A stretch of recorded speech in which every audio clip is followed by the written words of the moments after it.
Welcome to the Success for Distance Learning Parenting Workshop. Today we're two moms who are both homeschooling kids in elementary, middle, and high school. And we're talking to you today about distance learning and behaviors. I'm a behavior analyst and counselor, and I write curriculum to teach social and emotional wellness for the district. I work with teachers, students, and parents to come up with strategies and plans to turn roadblocks into speed bumps. I'm excited to talk behavior with you today. And I'm a program specialist for Cajon Valley District with a background in special education and behavioral mental health support.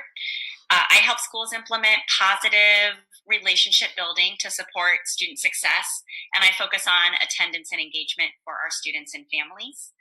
So we're going to get started. At some point, you can pause for a brief minute and load the bit.ly code, which is down below, and then you can have the presentation to follow along with. We're going to skip these slides since this is a recording of our first session, and we're going to get started. You're up. Okay. So we're going to talk about what is going on with all of our kids in this distance learning environment.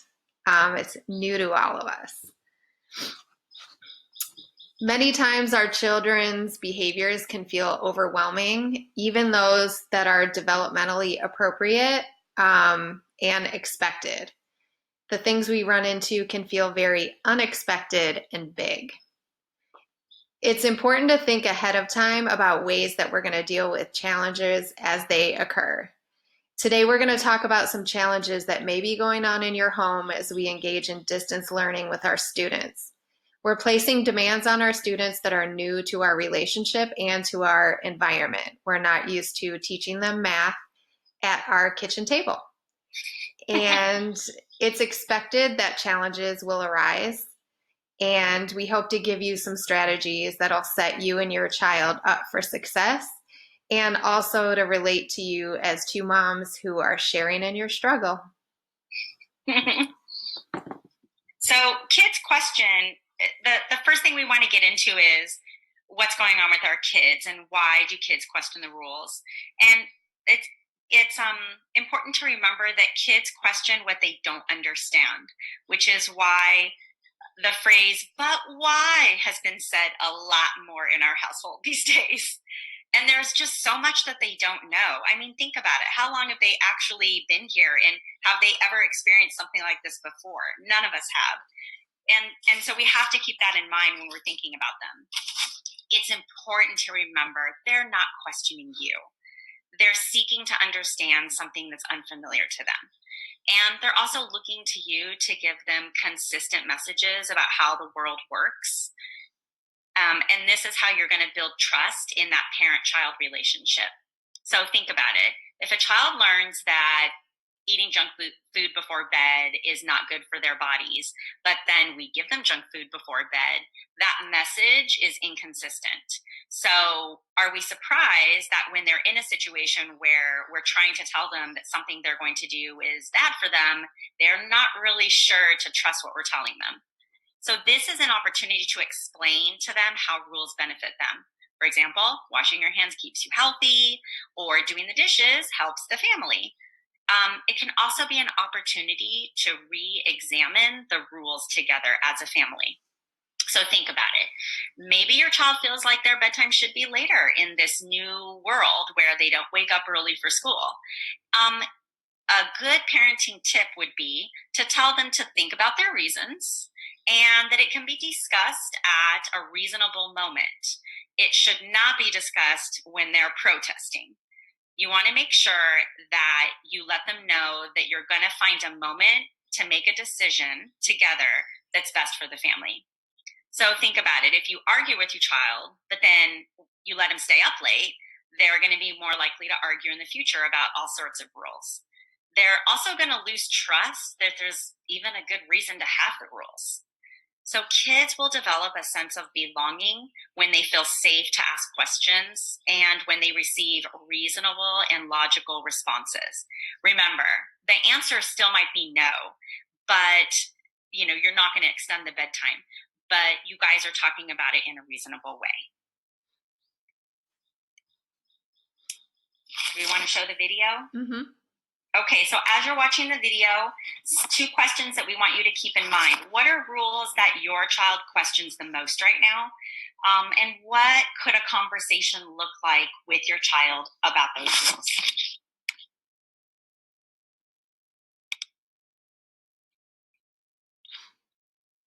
Imagine you're on a roller coaster. You sit down in the seat, first thing that happens, there's some guy that walks around and sort of pushes down that lap safety bar, secures the lap safety bar. Now, if you're like me, what's the very first thing you do? You grab that bar, you push it, you prod it, you wiggle it, you test it. Now, think about it. Do you push and prod and test and wiggle that bar hoping that it will give, hoping that it will fail, leading to your inevitable death as you splat on the pavement? Of course not. You push it and you prod it and you test it, hoping, confirming it will hold. Listen to me. That teen in your life is doing the exact same thing. They are pushing you and prodding you and testing you, hoping, confirming you will hold. At a time in their life when so many things are uncertain, they need to know that you are certain. At a time in their life when so many things are unstable, they need to know that you are stable. And at a time in their life when so many things are erratic, they need to know that you are consistent. So good news. If the teen in your life pushes you, doesn't mean you're a bad person or an imbecile or doing it all wrong or messing things up or saying the wrong things.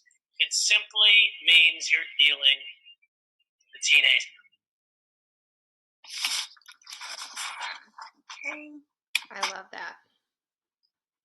I love that one. Okay, so just something to think about, from the video. Again, thinking about why are they questioning you? They're not questioning you, just the rules and, what the purpose of the rules are for. And it's just think about it as an opportunity for a conversation. Okay, now we're going to talk about the power of success and behavioral momentum. And this is one of my favorite, I call it a magic trick, because it really has such an impact on our kids' motivation. So when someone compliments us, or when we are successful at something, it gives us confidence and the courage to try more challenging things.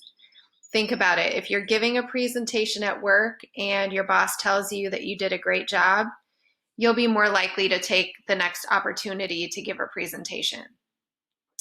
When we fail at something, or if someone shames us or we feel that sense of shame, there's a period of time where we lose confidence and lose the courage to try more challenging tasks.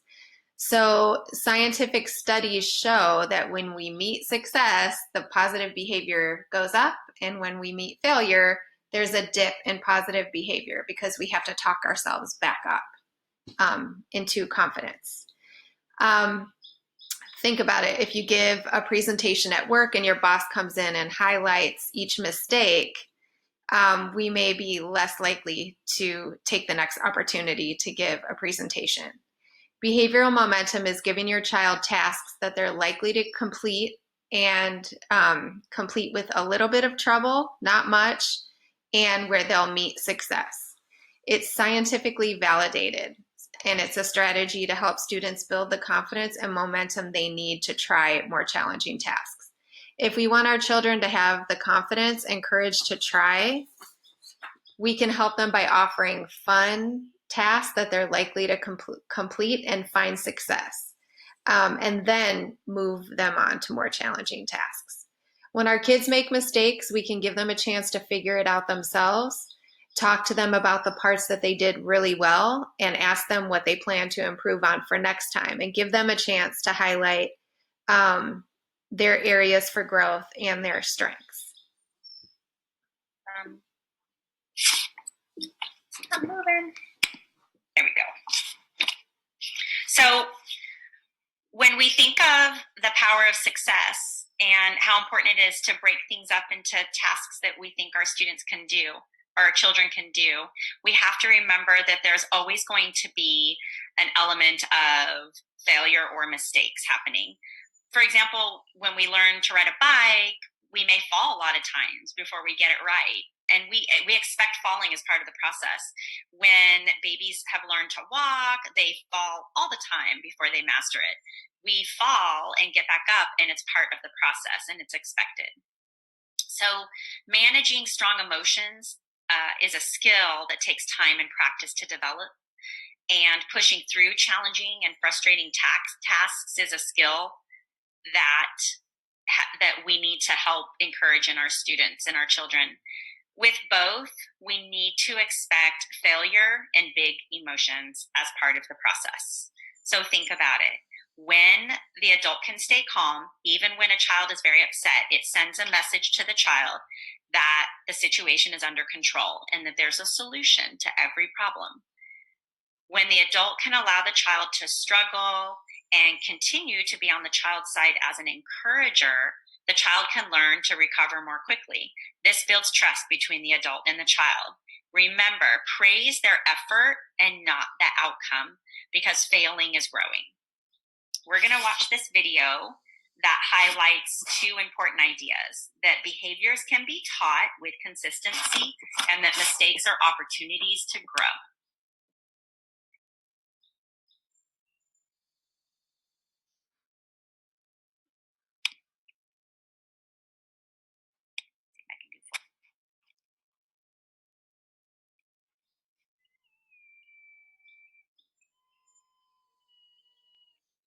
Nobody's born smart. We all start at zero. Can't talk, can't walk, certainly can't do algebra.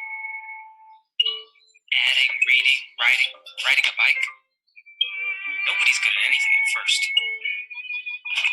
There was a time when Einstein couldn't count to 10. And Shakespeare had to learn his ABCs just like the rest of us. Thankfully, we're born to learn.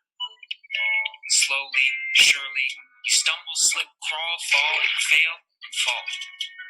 Frustrating, confusing, trying, struggling, until one day, you walk. One foot in front of the other, one idea on top of the next, each wrong answer making your brain a little bit stronger. Failing is just another word for growing. You keep going. This is learning. Knowing that you'll get it, even if you haven't gotten it yet. Because the most beautiful, complex concepts in the whole universe are built on basic ideas that anyone can understand. Whoever you are, wherever you are, you only have to know one thing. You can learn anything. So cute. I know, I love that. Little baby feet. Okay, they come back. Okay. Okay.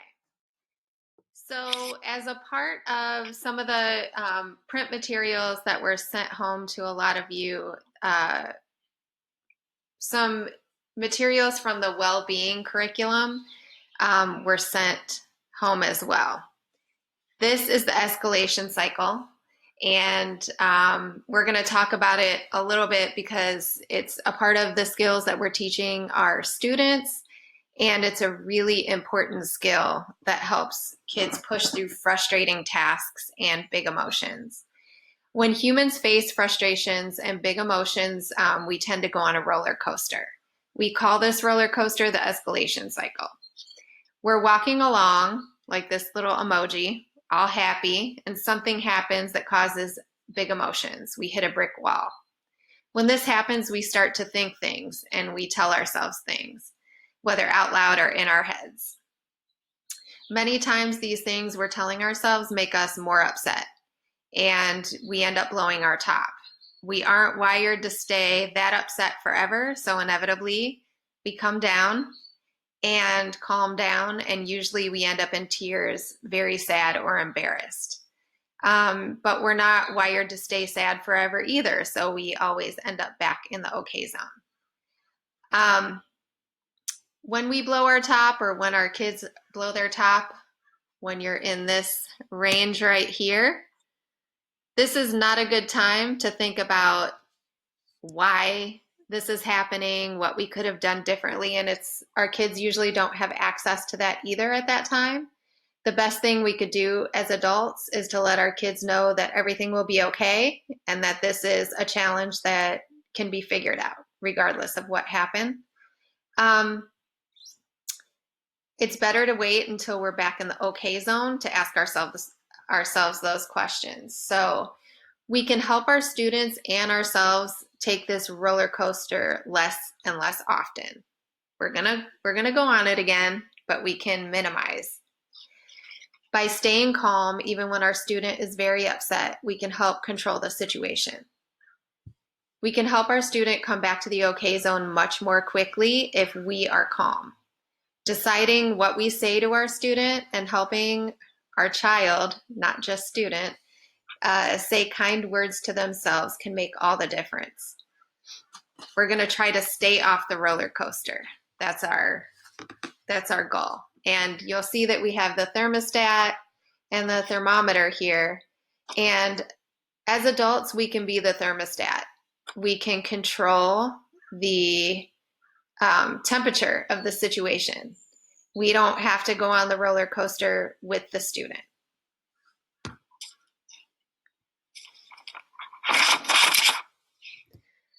This is one of my favorite visuals. You got this too, and we really are trying to promote this language because it helps our students assess a situation when it comes up and they feel a big emotion and determine whether it's a glitch, a challenge, or a threat. And this helps them gauge their reactions and their responses to be more in alignment with the size of the issue. So a glitch is something that they may be able to fix themselves. It only takes a short time to fix or solve. No one is injured or hurt, and it doesn't cost any money to fix. So this is where they can really usually be a problem solver on their own. A challenge may be more difficult to fix or solve. They may need help or tools. Someone may be slightly hurt physically or emotionally, and it may cost some money or time to fix or solve the problem. This is a great place to teach kids how different strategies for chunking out a task or gathering the needed support. And then a threat is when someone is seriously injured. You definitely need help from an adult. It takes a lot of time to fix or solve, costs a lot of money to fix or solve. It's basically a 911 call. And a lot of times our kids can run into a glitch or a challenge and respond as if it's a threat. And so using this language can help them stop and kind of reflect, is this a threat? And if it's not, use calming strategies to calm down. This is another visual that was sent home. I just threw it in here because this is our roadmap of well-being exercises that the kids are getting as a part of their playlist. And you can read, we teach them how to scan their body and determine the difference between emotions and feelings. We teach them language so that they can more carefully identify their feelings, helpful versus unhelpful thoughts, flexible thinking, is this a glitch, challenge, or threat, reframing, just talking to themselves in their minds in a growth mindset way, goal setting, problem solving, and creating balance. So I highly suggest that you check those out with your kids. So speaking of positive self-talk, what evidence has shown is that one of the most powerful ways to help students stop and pause and measure whether their feelings or their situation is a glitch, a challenge, or a threat is to start saying positive things to themselves. We all have a set of beliefs about our own abilities, and one thing that we've been working with students on is the difference between a fixed mindset about our abilities and a growth mindset about our abilities. A fixed mindset is when you believe that your intelligence or abilities cannot be changed. Whereas a growth mindset, we believe that our intelligence and abilities can be improved upon with effort and the right strategies. Here are some statements on this slide that you and your child can use to turn negative thoughts into positive thoughts. This can help turn a problem that seems very frustrating into a manageable challenge. And developing the right mindset early on is crucial for developing the ability to have resiliency and turn your challenges into successes. Think about it like this. We might be hearing a lot of statements these days around our home, like, I'm terrible at math. This is too hard. I give up. And so that could be happening a lot these days. And another way to try and work with our children on a growth mindset is to get them to say things like, this math is really hard. I need to ask for help, or I need to find another way to work this out. It's important that we start working on helping our children replace negative self-talk with growth mindset statements. So, and we think about it, it's because when kids know that their brains are capable of growing and changing, they are more confident, they build resiliency, and they're not afraid to try tasks even if they think they might fail. When adults and kids expect failing and mistakes as a part of the process, the shame is removed, and that's when the confidence rises. Okay, so the secret sauce. Yes. For this first training, this first session, we really wanted to talk about the why. Why are these things happening? Why is it challenging? Sorry, I had to run up and grab a charger. That would be a glitch. That'd be a glitch. I could fix it myself, yes. So we wanted to land on 3 main concepts that you could take away.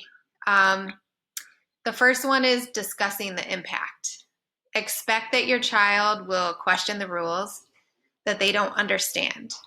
If you expect it and you think ahead of time how you're going to handle it, it plays out a lot better than reacting in the moment. The second is starting with small successes. That goes back to the behavioral momentum, and that really is a magic trick. And then step 3, keep calm and try again. So the one thing that might be easy to remember, the brain loves to work in visuals and pictures. So we want to leave you with the idea of being the thermostat and not the thermometer. So remember, a thermometer measures temperature. So when we take our child's temperature with a fever, if the fever goes up, the thermometer goes up. As a parent, we need to try to avoid that as much as we can. But if you think about the function of a thermostat, regardless of the temperature outside, the thermostat stays at a consistent temperature. And so that's what we're trying to do when we're working with our children. Anything else to add? I think that's it. Do you want to kind of give a overview of session 2 so they come back? Oh, yeah. So session 2 is, the first session is just to give you a little insight into what's going on with our kids right now, what's going on with them. And so session 2, we're going to be looking at some really great tips and strategies for the steps to success. And how can we start to build maybe some routines in our home or some ways of structuring things so that everyone in the family is feeling successful with what they're doing, especially in the distance learning. So that's in session 2. And thank you all. And make sure that you send us any questions or comments. Do you want to go back to the second slide or the slide with the email real quick in case? Sure. There it is. There we go. If you have any questions. So it'll be the video. And we look forward to your questions and comments in session 2. Thanks so much. Thank you.